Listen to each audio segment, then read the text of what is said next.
सर्वांना नमस्कार. जय नाथ. आपण चैतन्य पीठाच्या YouTube वाहिनीवरून आत्मसंवाद ही प्रबोधन मालिका गेल्या 6 वर्षापासून अखंडितपणे आणि नियमितपणे प्रसारित करीत आहोत. या प्रबोधन मालिकेमध्ये आपले सद्गुरू आदरणीय बाबा महाराज बहुमोल अशा वेगवेगळ्या विषयांवर आपल्याला प्रबोधन करीत असतात. गेल्या काही पुष्पांपासून आदरणीय बाबा महाराज चिदानंद उपनिषद याविषयी आपल्याला प्रबोधन करीत आहेत. आत्मसंवादाच्या मागील पुष्पात आदरणीय बाबा महाराज म्हणाले, की गेल्या 4 कांडामध्ये आपण अष्टांग दैवी चिकित्सेमध्ये 4 म्हणजे मंत्र, मुद्रा, स्वर आणि संगीत याची संक्षिप्तपणे माहिती घेतली. चिदानंदाला पुन्हा उत्सुकता आहे, की सिद्ध पुढे काय सांगतात. तेव्हा सिद्धांनी पंचम कांड सांगायला सुरुवात केली. ते असे म्हणतात, की चतुर्वेद देवी चिकित्सा संक्षेपाने सांगितली. व 5वी चिकित्सा तीर्थोपचार चिकित्सा आहे. हे आत्मजा ही मी तुला सांगतो. इथे सिद्धांनी शिष्यभावाने आलेल्या चिदानंदाला आत्मज असे म्हटले. आदरणीय महाराज पुढे सांगतात, की त्यांनी एक विशेषण वापरले, ते म्हणजे आत्मज. आत्मज शब्दाविषयी सांगताना ते म्हणतात, की आपल्या शास्त्रात मुलगा जो असतो त्याला उपनिषद किंवा वेदकारांनी आत्मज म्हटले. जणू काही तो माझा आत्माच आहे, म्हणजे आत्मा. त्याचप्रमाणे गुरुला एखादा शिष्य जवळचा असेल, तर गुरु त्याच्याशी मनमोकळेपणाने बोलतात. तर ग्रंथात एक वाक्य आहे, आत्मवही शिष्या. हा शिष्य सुद्धा एका प्रकारे गुरुचा आत्माच असतो. म्हणून या ठिकाणी सिद्धांनी चिदानंदाला आत्मज असे म्हटले. त्यांनी पुढे असे म्हटले, की पंचमोपचार चिकित्सा तीर्थोपचार तसे आम्ही शृणो आत्मज. इथे शब्देन विविध अर्थ भावार्थेन दृश्यते. तीर्थ शब्दाचे वेगवेगळे अर्थ होतात. पहिला अर्थ पूजा अभिषेकाते तीर्थ जन्म वर्णिता, म्हणजे अभिषेक रुद्र वगैरे जलाने केल्यावर ते जल म्हणजे तीर्थ, कारण ते मंत्राभारित असते. तुलसी दल किंवा बिल्वदल मिश्रित दल असेल तर त्यालाही तीर्थ म्हणतात. याला जर श्रद्धापूर्वक ग्रहण केलं तर त्याने उदरव्याधी नाहीशी होते. म्हणून आपल्याकडे तीर्थजल जेव्हा ग्रहण करतो तेव्हा आपण एक श्लोक म्हणतो, अकाल मृत्यूहरणम सर्वव्याधी निवारण श्री विष्णू पादोदकम तीर्थम किंवा श्री दत्तात्रय पादोदकम तीर्थम किंवा श्री सद्गुरू पादोदकम तीर्थम जठरम धारण्य महान. म्हणजे अकाल मृत्यू होऊ नये व सर्व व्याधी दूर व्हाव्यात म्हणून हे तीर्थ जठरात धारण करतो आहे. या पद्धतीने हे जे तीर्थजल आहे. दुसरे तीर्थ म्हणजे देवालय, मंदिर येथील आहे. कोणी पंढरपूरला गेले, कोणी गाणगापूरला गेले, कोणी नर्मदा किनारी गेले, कोणी प्रयाग तीर्थाला गेले, तर अशा ठिकाणी लोक श्रद्धेने जातात, यात्रा करतात. हे सर्व जे तीर्थ आहे तिथे गेल्याने लोकांना एक प्रकारची आनंदाची प्राप्ती होते. प्रसाद हेतू प्रसन्नता. तर हे दुसरे तीर्थ आहे. तिसरे तीर्थ म्हणजे आत्मतीर्थ. जो माणूस स्वतःच्या आत्मतीर्थात म्हणजे हृदयात स्थिर होतो, त्याला आत्मानंदाची अनुभूती होते. ती मिळवायची असेल तर त्याला तिथे रममाण व्हावे लागते. आदरणीय बाबा म्हणाले, की गीतेत असे म्हटले आहे, की शने शने रूप रमे बुद्ध्या धृती घृतया आत्मतत्त्वं मन कृत्वा न किंचितपि चिंते. म्हणजे मम हृदयस्थ सद्गुरू, माझ्या हृदयात सद्गुरूंची पावले स्थिरपणे विराजमान आहे. ते जे आत्मतीर्थ आहे तिथे मला पोहोचायचं असेल तर हळूहळू मन स्थिर कसे राहील याचा प्रयत्न करायचा. मन, बुद्धी आणि धारणाशक्ती त्या ठिकाणी एकवटायच्या. जर मन त्या ठिकाणी स्थापित झाले तर त्या तीर्थाची प्राप्ती होते. ते पुढे सांगतात, की ब्रह्मानंद रूप जिने जाणे काशी न जाय मरे न मरे, नारायण नारायण है जिनके हृदय में वो कुछ कर्म करे ना करे. फार सुंदररीत्या आदरणीय बाबांनी हे समजावून सांगितले. ज्याला सद्गुरू रूपी पारसमणी मिळाला आहे, त्यांनी धनसंचय नाही केला तरी त्याला काय फरक पडणार. तिथे त्यांनी जे ब्रह्मानंद म्हटले आहे ते म्हणजे ब्रह्मानंदम परमस्वरूपम केवलम ज्ञानमूर्ती. त्या ठिकाणी सिद्ध सांगतात, की जो शिष्य अशा प्रकारे आत्मस्थ सद्गुरूच्या सानिध्यात राहतो त्याला आत्मानंदाची प्राप्ती होते. त्याच्याकरता त्याने चिंता करू नये. हा उपासना मार्ग आहे. ज्या प्रकारे ज्याची उपासना व श्रद्धा असेल तसा सदा त्याला लाभ होतो. पुढे ते सांगतात, की मनुष्याचा जो आत्मा असतो तो त्याचा शत्रू देखील असतो. काही वेळा तुम्हाला विचलित करणारे, त्रास देणारे सुद्धा मनच आहे. तुम्हाला व्याधी निर्माण करणारी तुमची चित्तवृत्ती आहे.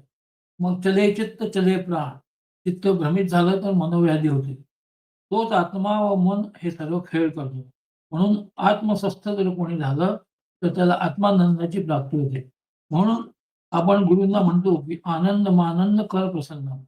जर कोणीही गुरुजवळ गेलं, की त्याला आनंदाची प्राप्ती होते. तीर्थाबरोबर आणखी महत्त्वाची गोष्ट म्हणजे भस्म. हे औषधी चूर्ण आहे. जेव्हा अंगाला किंवा भस्म किंवा विभूती लावतो, ती औषधी कार्यक आहे. यात यज्ञ भस्म विशेष आहे. कारण या यज्ञामध्ये विशिष्ट प्रकारच्या औषधीचा आपण उपयोग करतो. यामध्ये गोमूत्र, गोधृत, गोमय व यथोचित कापूर, वनौषधी समिधा असतात. म्हणून यज्ञ पद्धतीने भस्म तयार केलं, तर ते खऱ्या अर्थाने औषधी भस्म तयार होतं.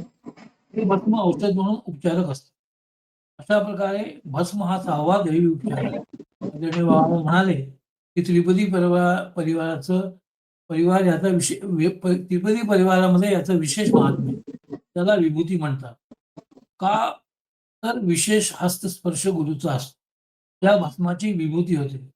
हा एक प्रकारचा दैवी उपचार आहे. 7वी चिकित्सा म्हणजे धूमपान चिकित्सा. खूप वेगवेगळ्या धूम असतात. आपण निलगिरीच्या वाफेचा उपयोग सर्दीसाठी नेहमीच करतो. आपल्याकडे भेषज चिकित्सा आहे. त्यात धूमपान चिकित्सा आहे, असे आदरणीय महाराज म्हणाले. आपण वास्तुशुद्धीकारक धन्वंतरी याग नेहमीच करतो, असं त्यांनी सांगितलं. सिद्ध पुढे म्हणतात, की या धूमपान चिकित्सेमुळे श्वसन व्याधी दूर होतात, असे आयुर्वेदात म्हटले आहे. सिद्धांनी सांगितले, की आपण याप्रमाणे जलतीर्थ, तीर्थक्षेत्र, आत्मतीर्थ, नंतर भस्म, होम, धूमपान चिकित्सा याचे तुला संक्षिप्तपणे वर्णन केलं आहे. एखाद्याला भेषज चिकित्सा करायची असेल, तर त्याला भस्म, होम, धूमपान चिकित्सेचा, दैवी चिकित्सेचा उपयोग होऊ शकतो. आतापर्यंत आपण संक्षिप्तपणे 7 प्रकारच्या दैवी चिकित्साचा आढावा घेतलाय असे सिद्ध सांगतात. तू याचा अभ्यासपूर्वक उपयोग केला तर तुला दैवी उपचार सिद्धी प्राप्त होऊ शकते, असे ते चिदानंदाला सांगतात. ज्याची जशी भावना असेल त्या पद्धतीने त्याला यश प्राप्त होईल. ह्या अथर्व या चिकित्सा अथर्व वेदानुसारी आहे. त्यात या अष्टांग दैवी चिकित्सेचे वर्णन केले आहे. अशा प्रकारे सिद्धांनी पंचम कांडाची समाप्ती केली. आदरणीय बाबांना शेवटी म्हणाले, की आपण पुढच्या पुष्पामध्ये चिदानंद सिद्ध संवादात काय बघणार आहोत, हे आपण पुढच्या पुष्पात बघू, असं सांगून आदरणीय बाबांनी आपल्या सुंदर अशा प्रबोधनाला स्वल्प विराम दिला. मी त्यांना विनंती करतो, त्यांनी आजच्या प्रबोधनाला सुरुवात करू. नमस्कार.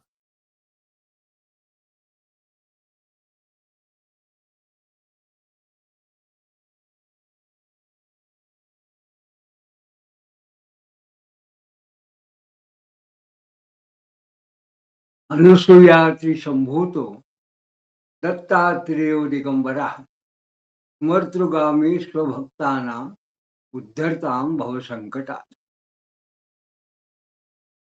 आज आपण आपल्या या चिदानंद उपनिषदाच्या 6व्या कांडाचं 6व कांडाचं या निमित्ताने चिंतनाला सुरुवात करतो आहोत. या निमित्ताने आपण सुरुवात करताना प्रारंभी अत्रिपुत्रो महातेजो दत्तात्रेयो महामुनी या श्लोकाने आज सुरुवात केली. याच्या मागे काही विशेष कारण आहे का? तर आयुर्वेदामध्ये अत्रेय पुनर्वसू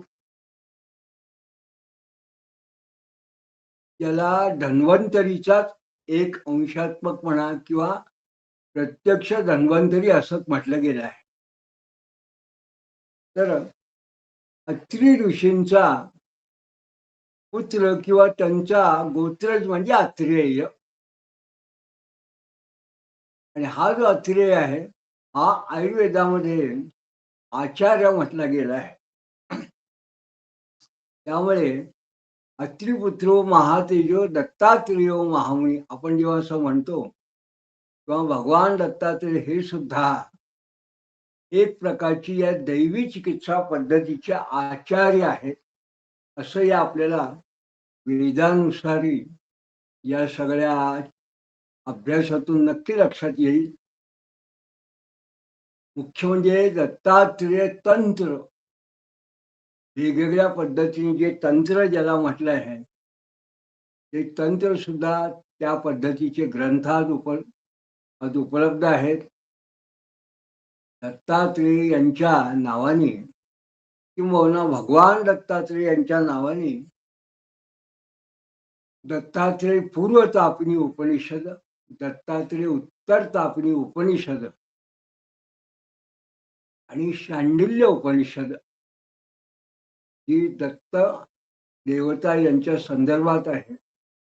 असे सुद्धा याला दैवी चिकित्सा असं म्हटलं गेलं, मंत्रोपचार आहेत, योग विशिष्ट उपचार आहेत, अशा पद्धतीचे ग्रंथ सुद्धा आज या संप्रदायात जे लोक अभ्यास करतात त्यांना माहिती आहे, उपलब्ध आहे. म्हणून दैवी चिकित्सा हा जो एक भाग आहे चिकित्सा पद्धतीचा, त्यात भगवान दत्तात्रेयाचं सुद्धा स्मरण केलं जातं. दत्तात्रेयाचं स्मरण विविध पद्धतीने केलं, त्यांच्या सुद्धा ग्रंथातून आपल्याला अशा विविध चिकित्सांचा आपल्याला निश्चित लाभ होऊ शकेल. त्यांचं जर संशोधन केलं तर आपल्या पद्धतीत सुद्धा आपल्या ज्ञानात निश्चित भर पडेल. आज या 6व्या कांडात सुरुवात करताना चिदानंद असं म्हणाले किंवा असं म्हणता, कारण 5व्या कांडामध्ये जे सिद्ध आहेत आणि चिदानंदांना 7 प्रकारच्या दैवी चिकित्सांचं वर्णन केलं आणि मग ते वर्णन केल्यानंतर त्यांना आणखीन आता पुन्हा उत्सुकता आहे की अरे यांनी त्या अष्टांग असं म्हटलं आहे, मग 8वी आणखीन चिकित्सा कुठली? म्हणून चिदानंद असं म्हणतात, सप्तविधी दैवी चिकित्सा सूत्ररूपेण हितमया यावत अथर्वण भैषज विद्या त्वत्प्रसादात गृहीतम मया. म्हणजे सिद्धांत चिदानंद म्हणतात की 7 प्रकारच्या विविध अशा दैवी चिकित्सा या सूत्र रूपाने संक्षिप्त पद्धतीने तुम्ही मला सांगितल्या, मला प्रदान केल्या. त्या अथर्वण भैषज विद्या अशा प्रकारे तुमच्याच प्रसादाने आशीर्वादाने मी ग्रहण केलं. पुढे ते असं म्हणतात, कृपया नित्य व्यवहार्य स्वरूपेण दैवी तंत्र समन्वितम उपचार सिद्धी प्राप्त्यर्थम प्रकाश गुरु सद्गुरू. म्हणजे आता मात्र पुढे ते म्हणतात की आता कृपा करून मला नित्य व्यवहार्य स्वरूपाची, रोज जी मला करता येईल सर्वसामान्य माणसाला अशा पद्धतीने, ज्याच्यामध्ये दैवी तंत्र आहे,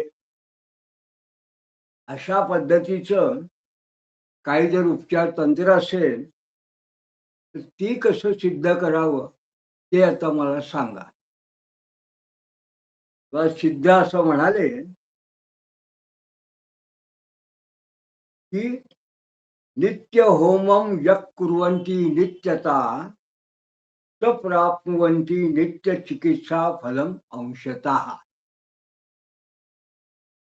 जे लोक नित्य होम करतात, जे लोक नित्य होम करतात ते एक अशी विशिष्ट प्रकारची जी दैवी चिकित्सा आहे ते अंशतः नित्य त्यांना प्राप्त होते, तर त्याचा लाभ होऊ शकतो.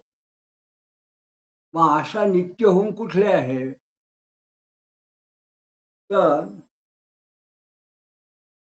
सिद्धांनी जेव्हा सांगायला सुरुवात केली तेव्हा ते असं म्हणतात, सर्व होमामध्ये वैश्वदेव सुलभ उच्यते तस्य प्रभावात वास्तू शुद्धी प्रभाव दृश्यते. सर्वसामान्य लोकांना माहिती असणारा नित्य होम जो आहे त्याला वैश्वदेव असं म्हटलेलं आहे. वैश्वदेवामध्ये काय असतं की वास्तुशुद्धी अशा प्रकारचा प्रभाव दिसून येतो. कुणी म्हटलं की वैश्वदेवात वास्तुशुद्धी कशी आहे, तर आपण जर का अनेक सूत्रावली किंवा कर्मकांड भास्कर, कर्मकांड समुच्चय अशा प्रकारचे जे ग्रंथ आहेत ते जर ग्रंथ आपण बघितले तर आपल्याला असं लक्षात येतं की या वैश्वदेवाचं वर्णन करताना ग्रंथकारांनी असं म्हटलंय की पूर्वी आपल्या घरामध्ये चूल होतं, जातं होतं, त्यामध्ये केरसुणी असते, जातं म्हटल्यावरती घट्टी ज्याला काय म्हणतात ते असतात. तर अशा ज्या काही पाटा वरवंट असतो, तर हे सगळं जे पूर्वीच्या काळी घरात होतं त्याला चुल्ली पल्ली वगैरे असे शब्द आहे मूळ संस्कृत श्लोकात. उखळ असतं काही लोकांकडे. तर या सगळ्यामुळे बारीक कृमिकण जे असतात ते जेव्हा पसरतात घरामध्ये तेव्हा त्यामुळे काय होतं, तर बारीक कृमी उत्पन्न होतात. बारीक जर कृमी उत्पन्न झाले तर त्याच्यामुळे मग आणखीन वेगवेगळ्या पद्धतीचे कृमी आहे. मग आपल्या लक्षात येतं की त्याला मायक्रोब असं काही लोकांनी म्हटलं. मॉस्किटो आहे, सध्या वेगवेगळ्या प्रकारचे आणखीन बारीक कृमी असतील, नाही कृमीच असं म्हटलं. किडे वगैरे अशी जे उत्पन्न होतात. तर आपल्याकडे पूर्वापार पद्धतीने असं म्हटलंय की नित्य वैश्वदेव करावा. या वैश्वदेवात पद्धत काय आहे की साधारण भात तूप वगैरे असं जे घरचं असेल अन्न त्यांनी करतात. ते नसेल तर काही फळं असतील त्यांनी करतात. त्याचं साध्या तांदूळाने करावं, पण काहीतरी अन्नम ज्यात घृत आहे, तूप आहे त्यांनी करावा आणि कापराने वगैरे ते करतात. हा जो वैश्वदेव आहे यांनी जे वास्तू असते म्हणजे मायक्रो एन्व्हायरमेंटल सिस्टीम आपण म्हणावं, त्या त्या स्थानाविशिष्ट असं जे सूक्ष्म पर्यावरण आहे ते शुद्धीकारक अशा पद्धतीचं हा होतं. अशामुळे तर त्या पद्धतीने हे सगळं होत राहतं शुद्धीकरण. म्हणून त्याला आपण असं म्हणतो हे वास्तुशुद्धीकारक म्हणून हा पूर्वीच्या काळी वैश्वदेव असा हा प्रकार होता. पुढे त्यांनी याच्या पुष्ट्यर्थ काही गोष्टी ज्या सांगितल्या त्यात ते असं म्हणतात, अहम वैश्वानरो भूत्वा प्राणिनाम देहमाश्रिता प्राणापान समायुक्त पचाम्यन्नम चतुर्विधम. म्हणजे मग त्याला जणू काही एक पुष्टी करण्याकरता गीतेतला हा एक मुद्दाम त्यांनी श्लोक उद्धृत केला की अहम वैश्वानरो भूत्वा प्राणिनाम देहमाश्रिता. मी वैश्वानर या स्वरूपामध्ये प्रत्येक प्राण्याच्या देहामध्ये राहतो. देहमाश्रिता आणि प्राणापान समायुक्त पचाम्यन्नम चतुर्विधम. तर आपण या पद्धतीने आपण बघितलं की भगवंतांनी 15व्या अध्यायामध्ये गीतेमध्ये सांगितलंय की प्रत्येकाच्या हृदयात शरीरामध्ये वैश्वानर अग्नी असतो. हा जो अग्नी आहे हा प्राण आणि अपान ज्याच्या समायुक्त आहे दोन्हीमुळे हा अग्नी प्रज्वलित राहतो. म्हणून ते चोष्ट पोष्ट देयम प्रियम अशा पद्धतीचे चतुर्विध जे अन्न आहे त्या अन्नाचं तो ग्रहण करतो माणूस आणि त्यामुळे त्याचं शरीर व्यवस्थित राहतं. म्हणून हा सुद्धा अग्नी जो आहे हा एक प्रकारचा वैश्वानर म्हणजे वैश्वदेवच आहे. ह्याच्यात जर आणखीन भगवंतांनी सांगितलेलं पुन्हा या ठिकाणी सिद्ध उद्घृत करता, सर्वस्य चाहम हृदि सन्निविष्टो मत्तस्मृतिज्ञानमपोहनंच स्वामी मम पुरुषो लोके क्षरक्षाक्षरे एव च. आणि क्षरसर्वाणि भूतानि कूटस्थो अक्षर उच्यते एवं वास्तुरूपेण वैश्वानर वास्तु पुरुष विद्यते. म्हणजे सर्वस्याच्या अहं हृदय सन्निविष्टो मत्स्मृती ज्ञान मपोहनंच. मी जसा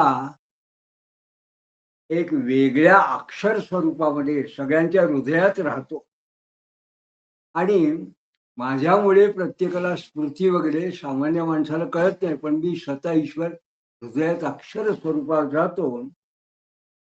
आणि क्षर म्हणजे ज्याचं क्षरण होतं अशा पद्धतीने संपूर्ण विश्वामध्ये माणसाचा जे शरीर आहे, हे शरीर जे आहे, हे शरीर म्हणजे क्षरण होणारं जे झिस्त त्या स्वरूपातही असतो. म्हणून त्यांनी द्वामिम क्षरण होणारं ते शरीर आणि हृदयस्थ म्हणजे ईश्वर अशा दोन्ही स्वरूपामध्ये राहतो. म्हणजे अशा पद्धतीने एवं वास्तुरूपेण वैश्वानर वास्तुपुरुष विद्यते. अशा पद्धतीने हा जो वैश्वानर असा स्वरूप आहे, या पद्धतीने मी शरीरामध्ये राहतो आणि शरीराच्या माणसाच्या चारी बाजूला सुद्धा त्या सूक्ष्म पर्यावरणामध्ये मी राहतो. आणि तो कसा आहे याचा आणखीन उलगडा आपण जर थोडा आणखीन विस्तारपूर्वक केला तर शरीरे कफ पित्त वाताग्नी त्रयो अग्नी स्वरूपंच आणि बाह्य स्वरूपम वायू अग्नी आपत्रयो विद्यते. ते शरीराच्या आत जर पाहिलं तर कफाग्नी पित्ताग्नी वाताग्नी असे 3 प्रकारचे अग्नी आहेत. आणि बाह्य स्वरूपात जर आपण पाहिलं बाहेर तर वायू अग्नी आणि आप म्हणजे वाष्प किंवा पाणी या 3 स्वरूपामध्ये वायव अग्नी आहे. प्रत्यक्ष अग्नी जो आहे तो प्रत्यक्ष अग्नी आहे. पण आपाग्नी म्हणजे पाण्यामध्ये असणारा सुद्धा जो अग्नी आहे तो सुद्धा एक प्रकारचा अग्नी त्याच्यामध्ये असतो. त्याला वडवानर असं म्हटलेलं आहे. काही लोकांनी म्हटलं पाण्याचा अग्नी कसा असतो, तर तो आपाग्नी आहे. म्हणून जेव्हा आपण तर्पण करतो तेव्हा जो यज्ञ असतो तेव्हा आपण असं म्हणतो की या पाण्याच्या ठिकाणी आम्ही जेव्हा तर्पण करतो पितरांना तेव्हा त्यामधला वडवा अग्नी वटवा जो आहे त्या ठिकाणी जो अग्नी आहे पाण्याच्या ठिकाणी त्याला आम्ही एक प्रकारचे स्वाहाकार करतो, त्याला स्वधा असं म्हटलं. पण आपण तर्पण करताना पाण्यामध्ये त्याला सदाकार करतो. हे बाह्य स्वरूपाची अग्नी आहे. पुढे त्यांनी असं म्हटलं की अग्नी जो आहे विशेष काय आहे, अग्नी मिळे परमदेवम यज्ञस्य त्वाम त्रिधीश्वरम. म्हणजे अग्नी हाच खऱ्या अर्थाने परमदेव आहे आणि हा यज्ञाच्या ठिकाणी त्रिधीश्वर म्हणजे ब्रह्मा विष्णू महेश अशा स्वरूपामध्ये यज्ञाच्या ठिकाणी उपस्थित असतो. कारण यज्ञामध्ये आपण यज्ञ करताना काही लोक रुद्राचा म्हणजे शिवाचा यज्ञ करतात, रुद्र स्वाहाकार वगैरे. काही लोक विष्णूचा करतात, काही लोक ब्रह्मयज्ञ करतात. तर ब्रह्मा विष्णू महेश असे 3 प्रकारचे जे देव आहेत, एक सृष्टीची निर्मिती करतो, एक सृष्टीचं चालन करतो आणि एक सृष्टीचा विध्वंस करतो. तर हा जो करणारा ही जी मूळ शक्ती आहे हे 3 देव आहेत. त्यांना त्रधीश्वर असं म्हटलंय दत्तपुराणकाराने. हे त्रधीश्वर हे 3ही देव हे अग्नीच्या ठिकाणी असतात. म्हणून अग्नी मिळे परमदेवम यज्ञश्च त्वधीश्वरम एवं विद्यते प्रत्यक्षम अग्नी स्वरूपम ईश्वरम. म्हणून यज्ञाच्या ठिकाणी स्वतः ईश्वर जणू काही त्या अग्नी स्वरूपामध्ये असतो यज्ञाच्या ठिकाणी. पुढे उपनिषदामध्ये एक अजून प्रमाण आहे. काय प्रमाण आहे तर येन त्यक्तेन भुंजिथ इति वेदवाक्य प्रमाणम. म्हणजे आपल्याला संपूर्ण जे काही प्राप्त झालेलं आहे हे ईश्वर प्रदत्त आहे. ईश्वराकडून आपल्याला प्राप्त झालेलं आहे. कारण सृष्टीत जरी ईश्वराने निर्माण केली आहे तर ईश्वराकडून सगळ्या गोष्टी आपल्याला जर प्राप्त झालेल्या असतील तर त्याच्यातनं आधी त्याला काहीतरी द्यावं, मग त्याचा उपभोग करावा, असं वेदवाक्य आहे. वेदवाक्य म्हणजे ईशावास्य उपनिषदाच्या पहिलीच ऋचा आहे. ती अशी सांगते, येन त्यक्तेन भुंजिथा, म्हणजे आधी त्याला अर्पण करा. ईशावास्य इदं सर्वं यत्किंच जगत्यां जगत येन त्यक्तेन भुंजिथा. ईश्वराने हे संपूर्ण जगत आच्छादित आहे, व्याप्त आहे. तेव्हा आधी त्याला काहीतरी अर्पण करा, त्याच्याकडून काही अंशता, आणि मग तुम्ही या जगाचा उपभोग घ्या. इथे वेदवाक्य प्रमाणम, जसं वेदातही सांगितलंय, म्हणजे त्याला अर्पण करा. म्हणून आपण जेव्हा त्याला अर्पण करतो तर तो आपल्याला प्रसाद म्हणून काय करतो, तर हा ईश्वर जो आहे हा अग्निमुख आहे. या अग्नीच्या द्वारे तो ग्रहण करतो. त्याचं मुख आहे यज्ञ म्हणजे अग्नी म्हणजे. म्हणून नित्य यज्ञ यक कुर्वंती लभते शुद्ध वायुमंडलम. म्हणून थोडक्यात जे लोक नित्य यज्ञ करतात ते काय होतं, तर संक्षिप्त सांगायचं तर त्यांच्या आसपास असणारं जे वायुमंडल आहे ते शुद्ध होतं. या तात्काळ मिळणाऱ्या त्या यज्ञाचा लाभ असतो नित्य यज्ञाचा. तर नित्य यज्ञ कुठले आहेत, तर नित्याग्नी होत्रम सायं प्रातर इष्टी पौर्णमासी होमारी सोमयाग सप्त सोम संस्था वर्णयती शतपथ ब्राह्मण कारणम. म्हणजे नित्य अग्निहोत्र, काही लोक जे नित्य अग्निहोत्र करतात त्यांना माहिती आहे की सायंप्रातर अग्निहोत्र करणारी बरीच मंडळी असतात. ज्यांनी सोमयाग केलेलं असतं ते अग्निहोत्र करायचे, त्यांना नियम आहे, त्याला म्हणतात नित्य अग्निहोत्र. मग त्यांना कायम आणि प्रात अशा दोन्ही पद्धतीने त्यांना सकाळी आणि संध्याकाळी असा होम करावा लागतो. त्यात पौर्णिमेला आणि अमावस्येला जो विशेष यज्ञ करायचा असतो त्याला इष्टी म्हणतात आणि पौर्णिमासी असं म्हणतात. मग अशा प्रकारचे यज्ञ आहे हे थेट वेद कालापासून चालत आलेले. हे नित्य यज्ञ आहे, आजीवन करायचे असतात, रोजही करतात आणि पौर्णिमा अमावस्येला करतात. त्याचा विस्तार करताना शतपथ ब्राह्मण वगैरे ग्रंथात असं म्हटलंय, ऋग्वेदात काही ठिकाणी वर्णन आलेले आहे. तर सोमयाग सप्त सोम संस्था वर्णयती शतपथ ब्राह्मण कारणम. तर हे सोमयाग जे आहे याच्यामध्ये आहे, या सप्त सोम संस्था आहे, 7 प्रकारचे सोम संस्था, सोमाच्या यागाच्या पद्धती आहे, म्हणून त्याला सप्त सोम म्हटलं आहे. म्हणून त्याला सोमयाग सप्त सोम संस्था असं त्यात वर्णन आहे. हे शतपथ ब्राह्मणी हा जो ग्रंथ आहे सगळ्यात प्राचीन, या ग्रंथामध्ये या सोमयागाचं वर्णन आलेलं आहे. हा वेद कालातला होणारा हा सोमयाग आहे. पुढे वर्तमाने म्हणजे आजच्या काळात वर्तमाने स्मार्ताग्नी औपासन करोति विद्वज्जनम तथाच अग्निहोत्र सायं प्रातः करोति बहुजनम. आजच्या काळामध्ये काही लोक हे सोमयाग न करता स्मार्ताग्नी म्हणतात त्याला, की गृहस्थांनी सकाळ संध्याकाळ यज्ञ होम करावा. ते वैश्वदेव केला नाही केला, बाकी केलं नाही, पण कर्मकांड आपण करतो त्याला स्मार्ताग्नी म्हणतात. त्याला नित्य होम करतात. तर त्याला सोमयाग करायची गरज नाही, अग्निहोत्र घ्यायची गरज नाही, पण स्मृतीत सांगितलेलं आहे नित्य होम, म्हणून त्याला स्मार्ताग्नी म्हणतात. म्हणून त्याला स्मार्ताग्नी औपासन असं म्हटलं गेलं आहे. म्हणून वर्तमाने स्मार्ताग्नी औपासन करोति विद्वज्जनम विद्वान लोक जे आहेत, वैदिक विद्वान, त्या आजच्या काळामध्ये सगळी माणसं सोमया करत नाहीत, पण काही विद्वान हे स्मार्ताग्नी असं सायंप्रतर होम करतात. आणि आता बहुसंख्य लोक, अनेक लोक, त्याला स्त्री पुरुष वगैरे भेद नाही आहे, पण ते काय करतात, अग्निहोत्र सायं प्रातः करोती बहुजनम. ते काय करतात, सकाळ संध्याकाळ अग्निहोत्र करतात. आपण आता बरेच लोकांनी अग्निहोत्र, बहुतेक लोकांना माहिती असेल नित्य अग्निहोत्र.